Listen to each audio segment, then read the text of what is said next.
Always. See, I'm going to tell you, the first time I met you must have been 85, 86. I think it was like 85, 86. You don't remember you was in upstate New York, Albany, New York. You don't remember this. And you were with, who were you with? Come on. What was his name again? Now, were you in training camp? No, were you up you were in the mountains at nighttime. You had a show, and then you came to this bar everybody was at. It was a black bar. Was it Deion Sanders? No, what's the guy that you was with? He used to hang out with Andre all the time. Who's his name? Mookie? No, it was not Mookie, the big guy. This other guy, I forgot his name. He used to always say he had a baby with Karen White and stuff. What's his name? Sugar Dice. Sugar Dice, yeah. Sugar Dice. Always lying that I got a baby with Karen. Sugar Dice. Sugar Dice. Big shout out to Sugar Dice. Sugar Dice. Wow. That's the first time you met? Yeah, Sugar and And then you know what that brings me to, because I remember the first tour when I first got signed to Warner Brothers, and we were all on the airplane together. And then for some reason, years later, like I see, it's still like online that Karen White and I are dating. Who? And you? Yeah, that's something. But I don't know where they got the story from. Like I haven't seen Karen. You know, big shout out to Karen. I love Karen White. What yes. an amazing talent. Awesome but that was our sister. first tour. When I went from the bedroom in Mount Vernon to being in Japan in front of 10,000 Japanese citizens that basically didn't speak English, but they knew the every lyric to the song. And it was the most fascinating experience for me the first time out on the road when I was just rehearsing to New Edition in my bedroom. It was crazy. And then I'm thousands of miles away, and these amazing Japanese citizens are singing along, woo, doing all the stuff. And I'm like, wow. I said, is this what this is supposed to be like? So you talk about just an epiphany and just dreaming it to fruition. That's kind of my, been my thing too lately, Mike, which has been, just everything is about the power of positive thinking. Oh, absolutely. Absolutely, And man. I've started a new campaign called I Am NewJackSexy.com. And it's not about me.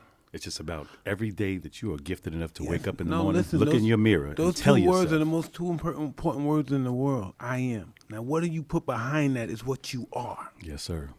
I'm a no good rotten nigga. Fuck that bitch. That's what you are. I am God. I am a beautiful person. I am loving. I am caring. I am gratitude. That's what you are. Yes, sir. I am. That's what you are. Yeah, That's it. and that's what I wanted to start. Very specifically, I've been through, and Michael, you've known me for so many years in terms of the journey and having. I need to cut that off. Sometimes Mike's phone goes off. I could, it goes off constantly. Yeah. Wait, let's see. Thanks, Nick. No, I can't do that. Who is it? We can't do that.